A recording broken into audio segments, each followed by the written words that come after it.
Is that really suffer against the Spirit Vessel. So I think now, at least with having Cuckoo playing this hero, it will make it that much easier for them to bring down these tanky heroes in the early to mid game.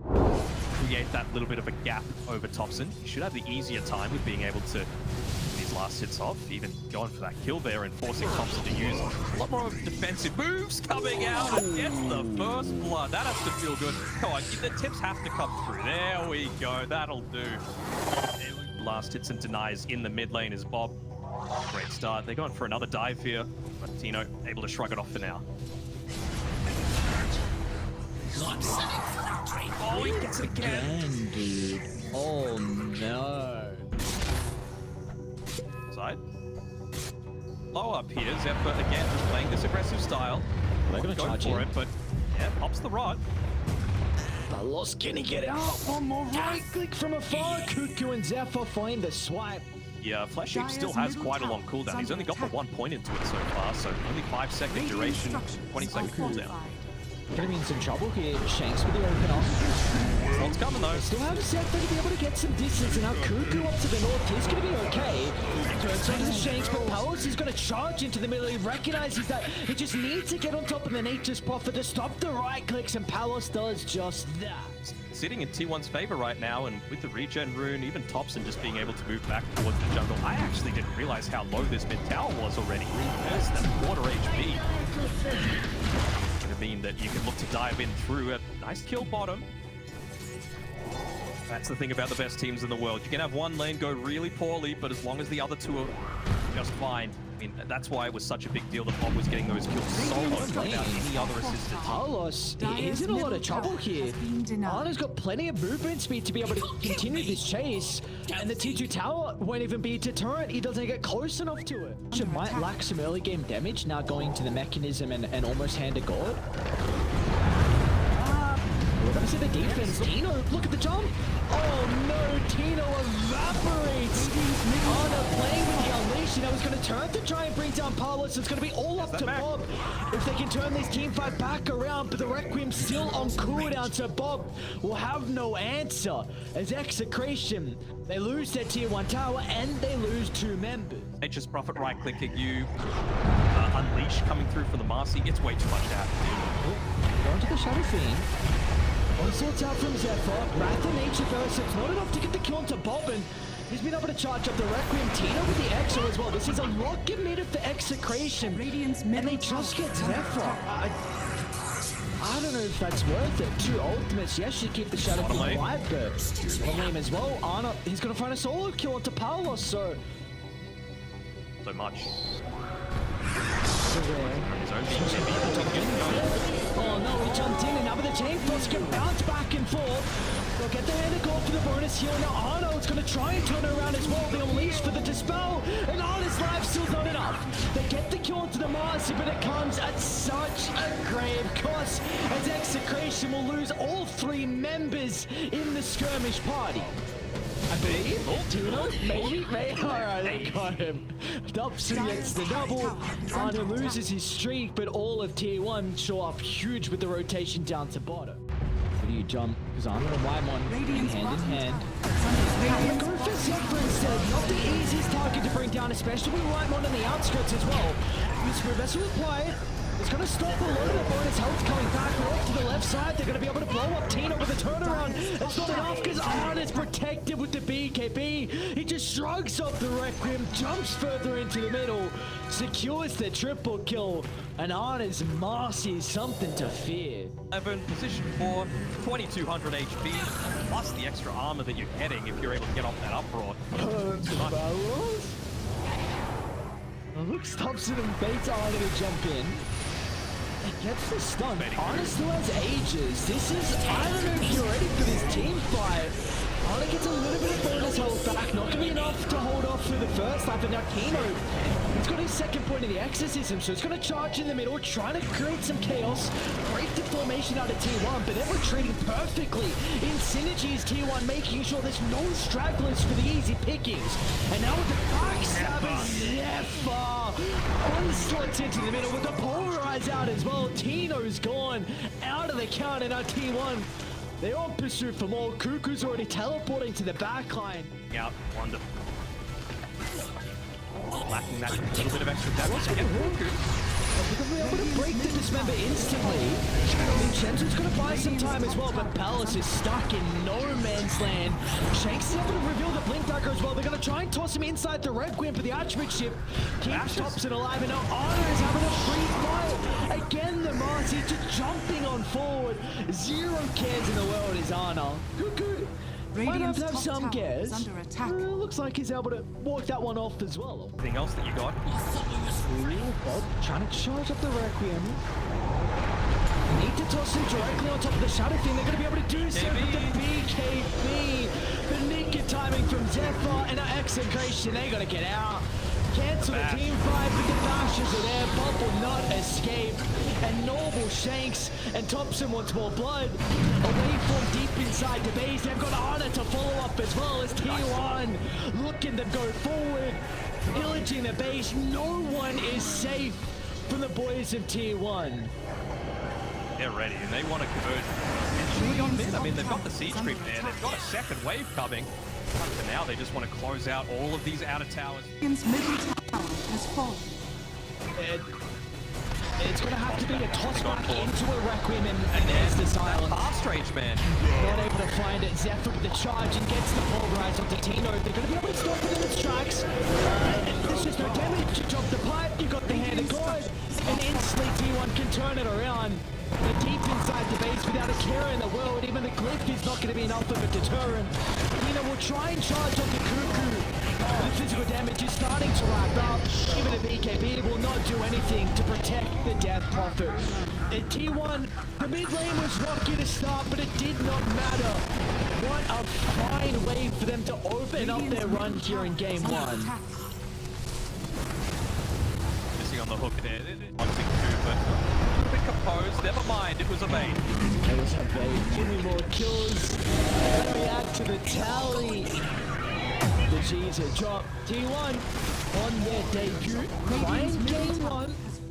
This Larkin is going to prove to be a very, very big issue for T1. It is, but it's an off-lane like into an Enchantress lane. So it's not really like you could use the Wolves all that effectively. Enchantress is just going to yoink them straight away and be just as effective into use. And again, you can't just summon the Wolves and help them assist with last hitting because you're just going to get them stolen away.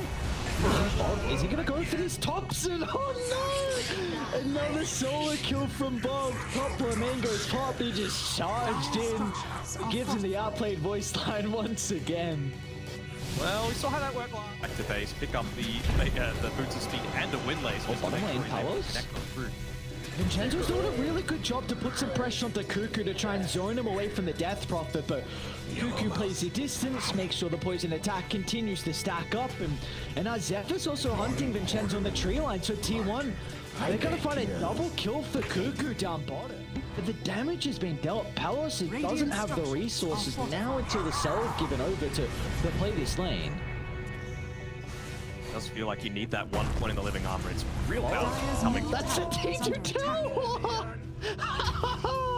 Oh my god, thanks to Shanks, that fish just... Try and scout him away. They see the fact that Marcy's coming back to the lane, so Palos, he needs to get out a lot more quickly than this. Might be taking life. It looks like that's going to be the case. Beautifully done from Cuckoo. This joins the Spirit Siphon. Zephyr's going to hold gears on. But as long as they keep the poison attack stacking up, then Cuckoo will do just that. Dominating streak for the Viper. Blast. Be able to scout out Shanks here with the Wild Wind Ripper. Yo, gets the vision, gets the pushback, gets the body block. Great team play coming through there. Is it going to be enough though? More likely, yeah, they'll find it. Meanwhile, top lane, Arno gets a solo kill onto Tino. He, once again, is off to an incredible start. I don't want to call it selfish, but this is all a shot with Gets into trouble as well. Mid lane Thompson gets the kill, gets the region. He's sitting pretty in the resources, and our T1 tower's going to be in trouble. Go, coming in right on top of Tino. Find him some time. Thompson's on the south side of the fissure wall. So we can still move on forward for more. Bob's even going to consider about rotating as well, but the triple raises will answer the initial trade from Execration and T1, but they've still got to be cautious though with Thompson nearby. force to be reckoned with, but they do have a really good ward for Radiant to play with. It's going to scout out the position for the Pugmas, and Bob tries to charge up the Requiem, but again, it's going to be up to the summons from the Enchantress. Whiteman scouting out Bob in the tree line. An easy kill. And now they can look for more. But Zephyr, a little bit isolated from the team. He's got Thompson to the north. He's going to look to try and suck away the life of the Lycan. And with Ana waveforming forward as well. But Ana's going to be cautious for the moment. Yeah, and with Ana getting all the space in the world that he would ever need, did you feel like Execration, like this is a ticking time bomb? Is this more from that mid lane Thompson? The charge up's going to be there, but the Fissure as well connecting. Vincenzo steps through to the chain control. Is enough to hold Thompson down so Bob can get the damage pumping out. An answer to the C2 tower siege, and the backstab, that could be it. Has been killed. Great micro for the Wolves, going to scout out a lot of the positioning. Look at Vincenzo! Steps to the backline, gets the overgrowth. The control is out, setting up for the Requiem. They've only killed off the Enchantress for the moment, but they'll catch up to multiple heroes as Thompson goes down along with Zephyr. And not only do they win the skirmish, now they can move into the pit. No, I trust you, it's fine. Up mid lane. Aegis still for 30 seconds. They're going to be cautious. Smoke's going to pop instantly. Protection. Oh, they're just running forward. Bob gets the Requiem. He's going to try and target down Thompson for the snowfall. Finally, Vision, where's the damage? Thompson's fine, and Ana shows up. Away from him with no hesitation. As Execration, they've got to get out. They messed up the side of the fight. They committed too heavily and didn't find any kill. Masters, if it's not, like, jungle creeps really don't do that. Dire's bottom Lane creeps don't do that. under attack. Scattered. The Execration on the offensive for once. Onto Bob, they're going to try and pull him up. They might be able to do so before the BKB. Bob's out. Thompson gives him a tip as well. We'll get him back for the laning stage. Now with the rest of Execration, they're hanging around Ana's going to be cautious. Shakes is in with the combination. The chain control needs to be perfect, and it is. Execration hit back. They stick around. There we go. Back into the coming tears. through. Also got the Blink Dagger still on Vincenzo. We did another Yoke previously. Zephyr, we'll see if they can blow up the Death Prophet. Palace is pretty beefy with the hood activated. Nature attend us. He's already? Yeah. I think I'll have hers. Charging to the middle. T2's gone, so they don't really have the formation. Know everything. Gotta get it out. Oh, there we go. Sentry Ward gets dropped down, so there's not going to be any kind of Aegis deny coming through here. Full team coming through though. Thompson. If he gets hit first. Charge up the Requiem from afar. Thompson, they just clip on the feet. They're going to try and blow up the pocket, but the damage is not there at the moment. Thompson's protected. The decrypt out to the north side, and our is getting chased out, but a turn into the crit. They'll kill off the Marcy, but they're going to go buying some time, but no shakes. He misses on the Echo Slam. They needed that ultimate, and a T1. They can charge on forward, targeting down Tino with the Lycan. Will secure the easy kill. Turning to Palos next is going to be Ana. Want to split up the map. Palos. They will be able to. Oh my god, all the damage. Seth's coming back. Now, Aegis going to expire in 40 seconds. He's going to wait for him into the tree line. Bob. It's a lot of Requiem damage, so get the first lap, but how do you set up for the second? And they're going to be in the neighborhood to protect him for the moment. Ana with the respawn, but instead Execration, they're going to go for Cuckoo. The right clicks from Bob, it's not enough to get the life for Cuckoo. Now Bob is battling over to Ana. It looks like the Morphling's winning out for the moment, but under the cover of the Shadowblade, Bob will be able to get out. Meanwhile, Palos is killed off Cuckoo, so Execration. Beautifully done. He is the one that needs to be going down. Well worth popping instead. BKBs for. Palos gets the Exo along with the BKB, but the damage. Ana just ripping apart the life of the Death Prophet. He doesn't have the armor to stand his ground as Ana's doing too much damage. He'll turn towards the Tree Protector, getting rid of another component onto Execration's lineup. And it's going to be a miracle for them to turn over this team fight as Bob's charging into the middle. It's going to BKB TP up with damage. Radiant's top tower is under attack. Got the detection coming up. Bob's going to try and backstab the Pugna. A very awkward position from Thompson to play, and we'll see what he's going to be able to do 1v2. They're able to deal with the decrypt. Requiem out, and a big kill for them to find. But that is Shapeshift along with Requiem forced, and this might free up the siege now for T1. doesn't get the toss back. Palos just to the south side. He's going to be okay for the moment. Doesn't want to pop the BKB. Great nerves are still here from... Bob reveals a moment where they feel like they can push on forward. I mean, for everything that's happening, they haven't actually lost much. Execration side. 40 seconds left on that Aegis. Oh, they commit the echo for it.